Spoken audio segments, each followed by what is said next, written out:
South India shopping మాల్లో blockbuster Ashadham number 1 kilo sale.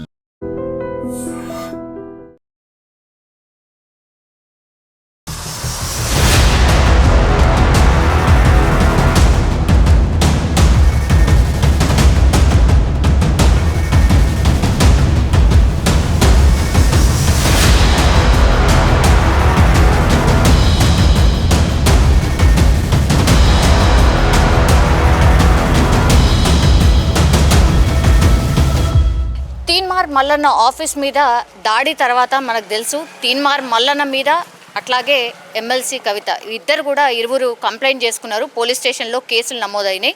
Office మీద దాడి చేసినట్టు జాగృతి కార్యకర్తలు వచ్చి దాడి చేసినట్టుగా ఒక కంప్లైంట్, మొత్తం విధ్వంసం జరిగింది అనేది ఒక కంప్లైంట్ కవిత గారు చేసినటువంటి పరిస్థితి, ఆ జాగృతి తరఫున చేసినటువంటి సిచ్యువేషన్.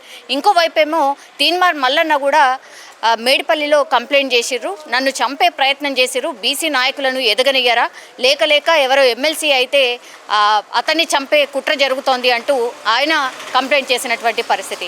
ప్రస్తుతం మనం ఉంది ఎమ్మెల్సీ కవిత ఇంటి ముంగట. యాక్చువల్లీ ఈ రోడ్ అంతా కూడా మనం చూడొచ్చు, ఈ రోడ్లో ఎవరు వస్తున్నారు వెళ్తున్నారు అనేది కూడా పూర్తిగా పోలీసుల నిగరాణిలో ఉంది. మనం చూడొచ్చు కూతవేటు దూరంలో మనకు అటువైపు బ్యారికేడ్ కనిపిస్తున్నాయి, as well as police officials కూడా కనిపిస్తున్నారు.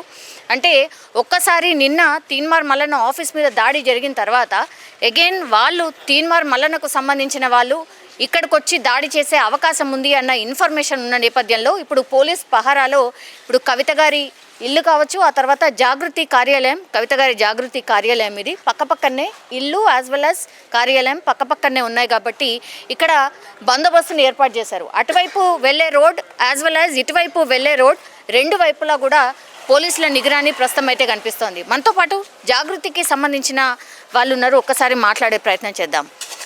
మీరు జాగృతిలో ఏంటి సార్? నా పేరు సంపత్ గౌడ్, నేను తెలంగాణ జాగృతి యువజన విభాగం అధ్యక్షుడిని. ఏమైంది అసలు? మీరేనా దాడి చేసింది? మీరేనా? అది మీరు దాడి అనొద్దండి, ఎందుకంటే దాడి కాదు. మేము నిరసన తెలియజేయడానికి తీన్మార్ మల్లన్న గారి ఆఫీస్ వద్దకు వెళ్ళి నిరసన తెలపడానికి వెళ్తే అక్కడ ఆయన్నే దాడి చేసి గన్మెన్లతోటి మా జాగృతి కార్యకర్తలు, బీసీ బిడ్డలు, నాయకులపై కాల్పులు జరిపించడం జరిగింది. అది దాడి అన్నారు. నిరసనకు వెళ్తే ఆయనే దాడి. అంత విధ్వంసం జరిగింది, అసలు ఏమైంది? ఫస్ట్ ఎందుకు అంత అంటే గాల్లో కాల్పులు జరపాల్సిన సిచ్యువేషన్ ఎందుకు వచ్చింది? మీరు మా నాయకులు పోతే మీరు ఏంద్రాబాయి మా ఆఫీస్కు నిరసన తెలపడానికి వస్తారా అని వార్నింగ్ ఇచ్చి అక్కడ గొడవ జరిగి ఆయన గన్మెన్లతోటి వీళ్ళందరినీ షూట్ చేయమని చెప్పి 5 రౌండ్లు కాల్పులు జరిపించి అక్కడ రచ్చ చేయడం జరిగింది తీన్మార్ మల్లన్న గారు. ఎంతమంది పోయినరు? అంటే ప్లాన్ ప్రకారమే పోయినరా మీరు? అది ప్లాన్ కాదండి, అది అక్కడ ఒక నిరసన తెలియజేయడానికి మామూలుగా సభ్య సమాజంలో మన ఒక వ్యక్తిని అవమానపరిచినప్పుడు నిరసన తెలిపే హక్కు ఉంటుంది. కాబట్టి నిరసనకు పోతే ఆయన దాడి చేసి ఇవాళ మా మీదనే ఉల్టా పల్టా మాట్లాడడం జరుగుతుంది. ఎవరు వాళ్ళకు కొట్టిర్రు? ఆ అద్దాలు కానీ ఆ ఆఫీస్ని కానీ ఎవరు వాళ్ళకు కొట్టిర్రు? ఆయనకి ఆయన అయితే వాళ్ళకు కొట్టుకోరు. అక్కడ ఆయన గన్మెన్లు బుల్లెట్లతో కాలిస్తే అద్దాలు పగిలి ఆ అద్దాలు అనేది మా జాగృతి నాయకులకు చేతులపైన కాళ్ళపైన కుచ్చుకొని రక్తాలు కారడం జరిగింది. పైగా అందరూ అక్కడ గొడవ జరిగింది దానివల్లనే.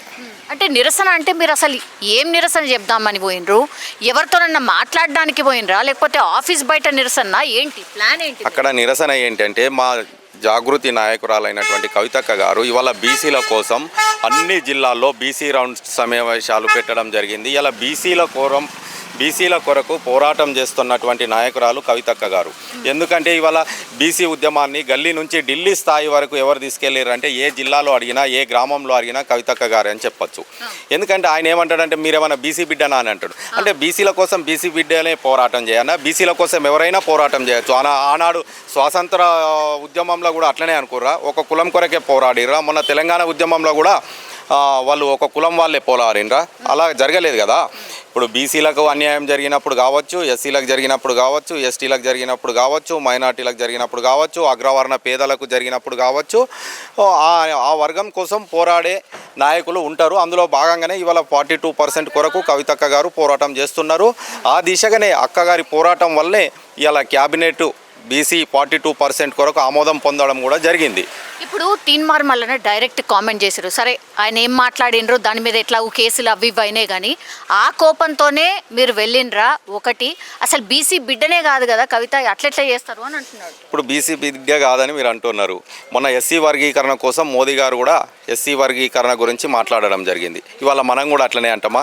రాహుల్ గాంధీ గారు కూడా బీసీ రిజర్వేషన్ తెస్తున్నాం, 42% ఇక్కడ ఇస్తున్నాం, మేమెంతో మాకంతా అనే నినాదం మీద భారతదేశంలో అన్ని రాష్ట్రాలలో కూడా ఇలా తెలంగాణ మోడల్ అని ఆయన చూపెట్టుకుంటుండు. ఇవాళ మేము కూడా అడుగుతాం, రాహుల్ గాంధీ గారు బీసీ బిడ్డనా? కాదు. ఇవాళ కామారెడ్డి డిక్లరేషన్ కూడా ఆనాటి పీసీసీ ప్రెసిడెంట్ నేటి ముఖ్యమంత్రి రేవంత్ రెడ్డి గారు ఉన్నప్పుడే 42 బీసీలు ఎంత ఉన్నారో 42% రిజర్వేషన్ ఇస్తామని కామారెడ్డిలో డిక్లరేషన్ చేసిరు. ఇప్పుడు మేము కూడా వాళ్ళు బీసీ అంటామా? ఇవాళ అసెంబ్లీలో ఆమోదం చేసిరు బీసీ బిల్లు. అందులో రెడ్డి ఎమ్మెల్యేలు ఉన్నారు, వైశ్యులు ఉన్నారు, బ్రాహ్మణులు ఉన్నారు, ఎస్సీ ఎస్టీ మైనార్టీ అందరు ఎమ్మెల్యేలు ఉన్నారు. వాళ్ళంతా కలిసి ఇవాళ అసెంబ్లీలో తీర్మానం చేయడం జరిగింది. ఇప్పుడు క్యాబినెట్ మొన్న ఆమోదం తెలపడం జరిగింది. క్యాబినెట్లో కూడా బ్రాహ్మణ మంత్రి లేడా, రెడ్డి మంత్రి లేరా, వాళ్ళంతా బీసీలకు మద్దతు ఇవ్వాలనే కదా. ఇది అందరికీ కనిపిస్తోంది కానీ ఎందుకు తీన్మార్ మల్లన్న ఎందుకు కవిత గారిని ఎందుకు టార్గెట్ చేసింది? ఇప్పుడు ఆయన టార్గెట్ చేయడానికి అసలు ఉద్దేశం ఉంది, మీరు అన్నది కరెక్టే. ఎందుకంటే ఇలా బీసీ ఉద్యమం ఆయన ఎత్తుకొని నేను ఇలా బీసీ రాష్ట్రంలో బీసీ సీఎం కావాలనే ఆలోచనతో ఈ ఉద్యమం ఎవరు ఇందులో క్రెడిట్ దక్కద్దనే ఉద్దేశంతో ఆయన అట్లా చేస్తుండు. ఇవాళ బీసీలంతా కవితక్క గారి పక్షాన ఉన్నారు. ఇవాళ దాదాపుగా మన రాష్ట్రంలో 160 నుంచి 170 బీసీ కులాలు ఉన్నాయి. అసలు 160 నుంచి 170 కులాలు ఉన్నది అన్న సంగతి కూడా ఏ కులాలు ఉన్నాయి అనేది కూడా ఈ మల్లన్న గారికి తెలియదు.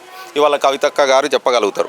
అలాంటి అందరూ కూడా ఇలా కవితక్క ఆధ్వర్యంలో అన్ని కులాలు పనిచేస్తున్నాయి. ఇక్కడ యునైటెడ్ పూలే ఫ్రంట్ అని ఉంది, అన్ని కులాల నుంచి కోఆర్డినేటర్లు ఉన్నారు. ప్రతి కుల సంఘాలు వచ్చి మద్దతు కవితక్క గారికి తెలియజేయడం జరిగింది. ఇంకా అంతేకాకుండా ప్రతి జిల్లాలో అన్ని కుల సంఘాలను కలుపుకొని కవితక్క గారు పోరాటం చేస్తూ రౌండ్ టేబుల్ సమావేశాలు ఎన్నో జిల్లాల కామారెడ్డిలో కావచ్చు, మెదక్ కావచ్చు. ఇంత ప్రేమ ఎందుకు వచ్చింది ఆల్ ఆఫ్ సడన్ కవిత గారికి? ఇంత ప్రేమ ఎట్లొచ్చింది బీసీల మీద అనేది వాళ్ళ డైరెక్ట్ క్వశ్చన్. ఇప్పుడు బీసీ ఉద్యమం రాగానే అందులో వచ్చి చేరి ఇక ఏదో ఒకటి లబ్ధి పొందుదాము అనే ప్రయత్నం చేస్తున్నారు. ఇప్పుడు కవితక్క గారు ఇవాళ కొత్తగా ఉద్యమాలు చేస్తలేరు. గత 18 సంవత్సరాల నుంచి తెలంగాణ జాగృతి ఆధ్వర్యంలో కవితక్క గారు అనేక కార్యక్రమాలు తీసుకురు. ఇలా బతుకమ్మను విశ్వవ్యాప్తం చేసిరు. మహిళా బిల్లును పోరాటంలో కూడా అక్క విజయం సాధించింది. ఇలా అసెంబ్లీ దగ్గర అంబేద్కర్ గారి విగ్రహం పెట్టుటకు కూడా కృషి చేసిరు. ఇవాళ అసెంబ్లీలో పూలే విగ్రహం పెట్టాలని పోరాటం చేసిరు. నేడు ప్రతి సందర్భంలో ఏ వర్గంకైతే అన్యాయం జరుగుతుందో ఆ వర్గం కొరకు పోరాటే నాయకురాలు ఎవరంటే ఈ రాష్ట్రంలో ఒక కవితక్క గారని చెప్పచ్చు. ఈ విషయం మనమే కాదు, ఆర్ కృష్ణయ్య లాంటి నాయకులు కూడా మొన్న చెప్పారు.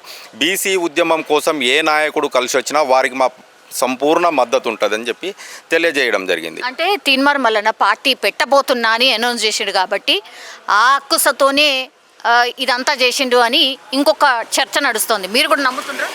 మేము అలా కాదండి. ఇలా రాష్ట్రంలో దాదాపుగా పెద్ద పార్టీలు ఒక 5-6 దాకా ఉన్నాయి. ఇంకా మామూలుగా గుర్తింపు ఉన్నాయి.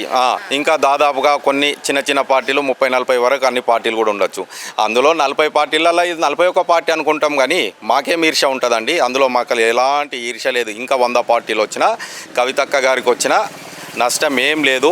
ఇవాళ ఆమె నాయకత్వంలో తెలంగాణ ప్రజలంతా ఆనందంగా బీసీలంతా అక్క నాయకత్వంలో ముందుకొచ్చి తెలంగాణ బీసీ పర్సెంటేజ్ సాధించాలని చూస్తున్నారు. ఇంత నడిచింది కదా తను బీఆర్ఎస్కి పార్టీకి సంబంధించిన ఎమ్మెల్సీ. ఒక్క బీఆర్ఎస్ నాయకులు ఎందుకు కనిపిస్తలేరు? ఎందుకు తన వెంట లేరు? ఎందుకంటే గతంలో సీఎంగా పనిచేసినటువంటి బిడ్డనే కదా, ఎందుకు వాళ్ళు ఎవ్వరూ లేరు? ఫ్యామిలీ లేదు, నా కార్యకర్తలు లేరు, ఎమ్మెల్యేలు లేరు, ఎవరు లేరు, ఎందుకు? అలా ఎలా అనుకుంటామండి. నిన్న ఎవరున్నారు? మధుసూదనాచారి గారు కూడా ఖండించారు. కవితక్క గారు వచ్చి కలిసిండ్రా? అంటే పరామర్శించడానికి రకరకాల మార్గాలు ఉంటాయి. లేఖ ద్వారా మద్దతు తెలియజేయచ్చు, ఫోన్ల ద్వారా మాట్లాడి మద్దతు తెలియజేయచ్చు. గతంలో అట్లా లేదు, ఇప్పుడు ఎందుకు అట్లా ఉంది? కవితక్క గారు బీఆర్ఎస్ ఎమ్మెల్సీ, అంతేకాకుండా తెలంగాణ జాగృతి అధ్యక్షురాలు. ఇవాళ కార్యక్రమాలన్నీ తెలంగాణ జాగృతి ద్వారా జరుగుతున్నాయి కాబట్టి మీకు అలా కనబడుతుందని నేను అనుకుంటా. ఇప్పుడు 2 సైడ్లో బందోబస్తు ఏర్పాటు చేసిరు. ఎందుకు? పోలీసులు ఎందుకు కనిపిస్తున్నారు ఇక్కడ? సాధారణంగా ఏమైనా కార్యక్రమాలు ఉంటే పెద్ద ఎత్తున జనాలు వస్తారు కాబట్టి ఇక్కడ మామూలుగానే ఉంటుంది. కానీ మీరు అనుకున్నట్టు మాకేమో ప్రత్యేకమైన భద్రత అని మేము అనుకుంటాం లేదు. అది కామన్గా ఏమో. నేను ఇంతకు ముందు కూడా వచ్చిన కానీ ఎక్కడ కూడా అట్లా కనిపించలేదే. ఈసారి ఇప్పుడు కవితక్క గారికి కానీ జాగృతి నాయకులకు కానీ ఎప్పుడు భయం అనేదే ఉండదు. దాడి చేయబోతున్నారు, దాడి చేస్తారు అనే ఇన్ఫర్మేషన్ ఉంది కాబట్టే పోలీసులని ఇక్కడ పెట్టిండ్రు. మేము అలాంటిది ఏం అనుకుంటలేము. అలాంటిది నోటికి వస్తుందా? ఈ సభ్య సమాజంలో ఉన్నాం, అది ఆయనకే సాధ్యం. ఆయన అలా మాట్లాడడం కూడా కరెక్ట్ కాదు. ఎందుకంటే గతంలో కూడా రెడ్లను, కోమట్లను, వైశ్యులను, వెల్మలను కూడా దూషించడం జరిగింది. మనం సభ్య సమాజంలో ఉంటున్నాం. ఇలా బీసీ రిజర్వేషన్ కొరకు కొట్లాడదాం, కానీ అలాగే అగ్రవర్ణాలను తిట్టకూడదు. ఎందుకంటే ఇవాళ వాళ్ళు కూడా అందరూ మన బీసీ బిల్లుకు మద్దతు ఇస్తున్నారు. మనం గ్రామాల్లో కలిసి ఉండే వాళ్ళం, సభ్య సమాజంలో ఉంటున్నాం. రేపు అందరం గ్రామాల్లో అన్న తమ్మి అని మాట్లాడుకోగలుగుతాం. ఎవరిని దూషించకుండా మన కార్యక్రమం మనం బీసీ బిల్లు కోసం అందరం కలిసి కొట్లాడదాం కదా. ఇవాళ ఆర్ కృష్ణయ్య గారు కూడా ఎవరైనా అగ్రవర్ణాలను తిట్టిండా? జాజుల శ్రీనివాస్ గౌడ్ గారు కూడా ఏమైనా తిట్టారా? ఇంకా అనేక బీసీ సంఘాలు ఉన్నాయి, వాళ్ళు ఎవరినైనా తిట్టారా? ఎవరు తిడతలేరు, ఈయన ఒక్కరే తిడుతున్నారు అందరినీ. Okay, all right. సో మొత్తం మీద అది ఒక్కసారి చూడండి, కవిత గారి ఇల్లు ఇది. నేను ఇంతకుముందు చెప్పినట్టుగా యాక్చువల్లీ జాగృతికి సంబంధించిన వాళ్ళు ఎవరు లేరు, కానీ నిన్న జరిగినటువంటి దాడిలో మాత్రం చాలామందికి గాయాలయ్యాయి. ఎందుకంటే రక్తపు మరకల్ని కూడా మనం స్పష్టంగా చూసినాం. అట్లాగే ఇద్దరు గన్మ్యాన్స్ ఎవరైతే తీన్మార్ మల్లన్నకు సంబంధించిన ఇద్దరు గన్మ్యాన్స్ ఎవరైతే ఉన్నారో వాళ్ళిద్దరిని కూడా డీజీపీ ఆఫీస్కి అటాచ్ చేసిండ్రు. అసలు మీరు ఈ దాడి ఎట్లా జరిగింది ఏంటి, మీరు గాల్లోకి కాల్పులు జరపాల్సిన అవకాశం ఎందుకు వచ్చింది మీకు, అంటే వాళ్ళని నిలువరించలేకపోయారా? నిజంగానే తీన్మార్ మల్లన్నని చంపే ప్రయత్నం చేశారు అని అంటూ ఏదైతే ఆరోపణలు చేస్తున్నాడో అది నిజమేనా? గాల్లో కాల్పులకు ఎప్పుడు జరుపుతారు అంటే జనరల్లీ ఇప్పుడు ఎమ్మెల్సీ కోసం వాళ్ళు ఉన్నటువంటి వాళ్ళు. సో ఎప్పుడైతే నిజంగా ఎమ్మెల్సీ మీద దూసుకొచ్చో లేకపోతే తీన్మార్ మల్లన్న మీద దూసుకొచ్చి దాడి చేసే ప్రయత్నం చేసినప్పుడు మాత్రమే ఆత్మరక్షణ కోసం అంటూ గన్మ్యాన్స్ ఉంటారు. సో వాళ్ళని అనవసరంగా అక్కడ అసలు తీన్మార్ మల్లన్న లేడు, అక్కడ కనిపిస్తలేడు. తీన్మార్ మల్లన్న చెప్పిండు కాబట్టి ఈ ఇద్దరు గన్మ్యాన్స్ కాల్పులు గాల్లోకి జరిపిండ్రు అనేది మెయిన్గా ఇప్పుడు ఎవరైతే ఈ గన్మ్యాన్స్ ఉన్నారో వాళ్ళు స్టేట్మెంట్ ఇచ్చినట్టుగా చెప్తున్నారు. సో ఇది ఒక పెద్ద ఇష్యూగా మారిపోయింది. రాజకీయాలు మొత్తం ఈ గన్మ్యాన్స్ చుట్టే తిరుగుతున్నాయి. ఎందుకంటే యాక్చువల్లీ అక్కడ ఏం జరిగింది, గాల్లోకి కాల్పులు జరపాల్సిన అవకాశం ఎప్పుడు వస్తుంది ఆర్ ఎప్పుడు చేస్తారు అని అంటే ఆత్మరక్షణ కోసం ఎవరైనా దాడి చేసి నిజంగానే చంపే ప్రయత్నం చేసినప్పుడు, అది కూడా తీన్మార్ మల్లన్న మీద చేసినప్పుడు మాత్రమే వాళ్ళు గన్స్ ఓపెన్ చేయాలి. కానీ అది ఏమాత్రం కూడా అక్కడ ఆస్కారం లేకుండానే వీళ్ళు గాల్లోకి కాల్పులు జరిపారు కాబట్టి దీని మీద సీరియస్గా రియాక్ట్ అయింది పోలీస్ శాఖ కూడా.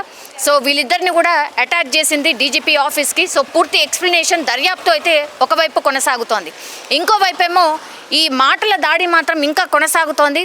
ఈ తెలంగాణ జాగృతికి సంబంధించిన నాయకులందరూ కూడా ఇప్పుడు ప్రస్తుతం కొంతమంది హాస్పిటల్లో ట్రీట్మెంట్ తీసుకుంటే ఇంకా కొంతమంది ఏమో అంటే రిప్రజెంటేషన్ ఇవ్వడం, ఎమ్మెల్సీగా ఉన్నారు కాబట్టి గుత్తా సుఖేందర్ రెడ్డి గారికి వెళ్ళి ఒక రిప్రజెంటేషన్ ఇచ్చారు. ఇట్లా ఎమ్మెల్సీ తీన్మార్ మల్లన్న అనుచిత వ్యాఖ్యలు చేశారు, ఆయన మీద చర్యలు తీసుకోవాలి అని ఒక కంప్లైంట్. ఆ తర్వాత డీజీపీ ఆఫీస్కి కూడా తను అదే చెప్పిండ్రు, అంటే అనుచితంగా వ్యాఖ్యలు చేయడమే కాకుండా మేమెందుకు దాడి చేస్తాం, మేమేదో శాంతియుతంగా నిరసన తెలియజేయడానికి వెళ్తే వాళ్ళే దాడి చేసిండ్రు అన్న మాట చెప్పిండ్రు. సో ఈ రెండు నడుస్తున్నటువంటి క్రమంలో నందినగర్ కూతవేటు దూరంలోనే యాక్చువల్లీ మాజీ సీఎం కేసీఆర్ ఇల్లు కూడా ఉంటుంది. అక్కడ ఇద్దరు హరీష్ రావు అండ్ కేటీఆర్ ఇప్పుడు ప్రస్తుతం కేసీఆర్తో భేటీ అయినరు. మనం అక్కడ నుంచి వచ్చేటప్పుడు కూడా చూసినటువంటి పరిస్థితి, చాలా కార్స్ ఆగున్నాయి. అట్లాగే మనం ఎట్లా ముందుకు వెళ్ళాలి, ఇప్పుడు ఎమ్మెల్సీ కవిత మీద చేసినటువంటి కామెంట్స్, ఆ తర్వాత తీన్మార్ మల్లన్న ఆఫీస్ మీద దాడి కేసులు, ఈ అంతా వ్యవహారం మీద ఎట్లా రెస్పాండ్ కావాలి, బీఆర్ఎస్ పార్టీగా రెస్పాండ్ కావాలా, లేకపోతే బీఆర్ఎస్ పార్టీగా రెస్పాండ్ అయితే మరి బీసీలు దూరం అయ్యే అవకాశం ఉందా, కవిత గారి ప్రజెంట్ ఎంత ఇప్పుడు బీఆర్ఎస్ పార్టీలో అనేది కూడా పెద్ద ఎత్తున చర్చ నడుస్తోంది. బికాజ్ అంత ఈజీగా డిసిషన్ తీసుకునే అవకాశం కూడా లేదు. వీళ్ళు ముగ్గురు కూర్చొని చర్చించుకుంటున్నట్టుగా మనకున్నటువంటి విశ్వసనీయ సమాచారం. ఏం జరిగింది అంటే దాడి చేసే సందర్భం ఎందుకు వచ్చింది మీకు, ఎందుకని దాడులు మన దగ్గర అసలు జనరలీ జరగవు, చాలా రేర్ ఆఫ్ ది రేర్, కానీ ఎందుకని ఆఫీస్ మీద అంత రణరంగం అయిపోయింది కదా, ఆఫీస్ని చూస్తే మొత్తం ధ్వంసం అయిపోయినాయి, రక్తాలు గారినాయి, ఎందుకట్లా? జాగృతి ఆ స్టెప్ తీసుకోవడానికి రీజన్ ఏంది? ఈరోజు మా యొక్క అధినేత్రి శ్రీమతి కవిత గారు ఎవరైతే ఉన్నారో ఒక సంవత్సరాన్నర కాలం నుంచి వెళ్ళి వివిధ రూపాల్లో బీసీ సంబంధించినటువంటిది యునైటెడ్ పూలే ఫ్రంట్ అనేటువంటి పెట్టి వివిధ రూపాల్లో మా నిరసన కార్యక్రమాలు అనేటువంటి చేయడం జరుగుతుంది. బీసీ సంబంధించిన ధర్నాలు కావచ్చు, రౌండ్ టేబుల్ సమావేశాలు కావచ్చు పెట్టి బీసీ సంబంధించినటువంటి ప్రజానికాన్ని చైతన్యవంతం చేస్తూ కామారెడ్డి డిక్లరేషన్ ఏదైతే కాంగ్రెస్ పార్టీ ఇచ్చిందో ఈ కామారెడ్డి డిక్లరేషన్ సంబంధించినటువంటి దాన్ని అమలు చేయాలని చెప్పేసి మా అధ్యక్షురాలు పోరాటం చేస్తున్నారు. దీనికి ఆయనకు వచ్చిన నొప్పి ఏంటిది? ఇలా బీసీలకు సంబంధించినటువంటి హక్కుల కోసం కేవలం బీసీలే మాట్లాడాలని చెప్పడానికి వాడేవాడు. ఇది ప్రజాస్వామ్యము. ఈ ప్రజాస్వామ్యంలో వివిధ కులాలు సబ్బండ వర్గాలందరూ కలిసి వచ్చినప్పుడే ఏ ఒక్క ఉద్యమానికైనా ఒక రకమైనటువంటి బలం వస్తుంది. అదేవిధంగా మేమేమంటున్నాం, ఒక రాజకీయపరమైనటువంటి అంశాలతో ముడిపడినటువంటి వాళ్ళు, సుదీర్ఘమైనటువంటి దీర్ఘదృష్టి ఉన్నటువంటి వాళ్ళు, ఈ తెలంగాణ సమాజానికి భవిష్యత్తు దిక్సూచిగా ఉండేటువంటి నాయకురాలు శ్రీమతి కవిత గారు కాబట్టి అనేక అంశాల మీద ఇలా డైరెక్ట్ అడుగుతున్నారు. బీసీనా? బీసీ కాదు కదా. అదే చెప్తున్నా. నేనేమంటున్నా అంటే బీసీలు మాత్రమే బీసీల కోసం కొట్లాడాలనేటువంటిది ఈ రాజ్యాంగంలో ఎక్కడ రాసలేదు, ఈ ప్రజాస్వామ్యంలో ఎక్కడ చెప్పబడలేదు. ఇలా బీసీ హక్కులతో పాటు ఇలా మహిళా హక్కుల కోసం ఇలా పోరాటం చేసినాం. బాబాసాహెబ్ అంబేద్కర్ యొక్క విగ్రహాన్ని పెట్టాలని చెప్పేసి 42 గంటల దీక్ష చేసి అసెంబ్లీ ఆవరణలో బాబాసాహెబ్ విగ్రహాన్ని పెట్టించినాం. ఇలా అనేక పోరాటాలు చేసినటువంటి చరిత్ర శ్రీమతి కవిత గారిది. ఇవి బీఆర్ఎస్ లో ఉన్నప్పుడు కవిత గారికి గుర్తు రాలేదా అని కూడా అడుగుతున్నారు. 100% గుర్తున్నారండి. అధికారంలో ఉన్నప్పుడు కొంత నిరసన తెలియజేసేటువంటి అవకాశం ఉండదు, మాట్లాడేటువంటి అవకాశం ఉండదు. ప్రతిపక్షంలో ఉన్నప్పుడు ప్రజా సమస్యలు అనేటువంటి ఎక్కువ పెడతాం. దాన్ని సహించలేక దాన్ని దాన్ని ఏదో పోటీగా తీసుకోవడమో లేకుంటే ఏదో రకమైనటువంటి దాన్ని తీసుకొని చాలా పరుష పదాలతో కవిత గారి పైన ఏదైతే మాట్లాడిందో దానికి తీవ్రంగా జాగృతి కార్యకర్తలు ఎవరైతే ఉన్నారో మాకు కేవలం పొలిటికల్ బాండింగే ఉండదు. శ్రీమతి కవిత గారితో మాకు ఒక ఎఫెక్షన్ ఉంటుంది అక్కయ్య అంటే. కాబట్టి మేము సొంత అక్కలాగా మా సోదరిమణిలాగా మేము ప్రతి సంవత్సరం ఒక రాఖీ కడుతుంది. మాకు ఇంత ఎఫెక్షన్ బాండింగ్ ఉన్నటువంటి మా అక్కగారి మీద ఎవడైనా ఇట్లాంటి పరుష పదాలతో ఉంటే మేము తెలంగాణ ఉద్యమం నుంచి వచ్చిన వాళ్ళం, ఉస్మానియా కాకతీయ యూనివర్సిటీ విద్యార్థి బిడ్డలం, ఉగ్గుపాలు తగిన బిడ్డలం. మా యొక్క పౌరుషం అనేటువంటిది మల్లన్నకు రుచి చూపాలని చెప్పేసి ప్రజాస్వామ్యబద్ధంగా గాంధీ మార్గంలో మేము నిరసన తెలియజేయడానికి పోతే తనకు సంబంధించినటువంటి గన్మెన్లతో వీళ్ళని గాలవండరా ఏసేయండిరా వీళ్ళని అనేటువంటిది విధంగా పురమాయించినటువంటి వ్యక్తి ఇలా మల్లన్న. ఇట్లా అసంఘటితమైనటువంటి కార్యకలాపాలు చేసేటువంటి వ్యక్తి చట్టసభలో ఉండడం కూడా ఇవాళ తెలంగాణ జాగృతి పక్షాన్ని మేము ఖండిస్తున్నాం. చివరకు ఈ రోజు కూడా ఈ క్షణం కూడా ఏదైతే తెలుగు అకాడమీ ప్రచురించినటువంటి ఏదైతే సామెతలకు సంబంధించినటువంటి పుస్తకం ఉందో ఆ పుస్తకాన్ని తన స్క్రీన్ పైన తీసుకొచ్చి ఇది నీ అయ్యే రాసిండి ఈ పుస్తకం, నీ అయ్యే దీనికి ముందు మాటలు చెప్పిల్లంటే అరే పిచ్చోను ఆ తలకాయ ఉందా, తలకాయ మెదడు ఉందారా నీకేమన్నా? సహజంగా ముఖ్యమంత్రి ఎవరైతే ఉంటారో తెలుగు అకాడమీకి సంబంధించిన పుస్తకాలలో ముందు మాట ముఖ్యమంత్రి మాట ఖచ్చితంగా ఉంటుంది. ఇది తెలుసుకోకుండా పిచ్చి పిచ్చి మాటలు పిచ్చి పిచ్చి ప్రేలాపనలు గనక మళ్ళా పేలితే మళ్ళీ పేలుతున్నాడు. తన నోరుకు అదుపు అనేటువంటిది అది మూసి నోరు కంటే అద్మానంగా తయారైంది. తస్మత్ జాగ్రత్త తీర్మానం వలన మరొకసారి కవితక్క దగ్గర ఉన్నటువంటి వ్యక్తులు ఎవరైనా కానీ ఉద్యమ సైనికులం మేము, రక్షక కవచాలం మేము. మళ్ళా గుర్తుపెట్టుకో, నీ పైన మరొకసారి కూడా దాడి చేయడానికి వెనుకంజ ఆడం మేము. ఫ్యామిలీయే తన వెంట లేదు, అసలు మీరెందుకు అంతగానం ఉలిక్కి పడుతున్నారు అనేది మీ మీద కూడా కామెంట్ చేస్తారు. ఇవ్వడండి సర్టిఫైడ్ చేస్తాను అన్నమాట. సర్టిఫైడ్ చేస్తాను కూడా మా ఫ్యామిలీ మెంబర్ కాదు, మా కార్యకర్త కాదు, ఇక్కడ దగ్గర ఉండే చూసినటువంటి వ్యక్తి కాదు కదా. ఫ్యామిలీ దగ్గర లేదని ఎట్లా చెప్పగలుగుతున్నాడు? ఏ మూలాలు చూసిండు, ఎక్కడ చూసిండు?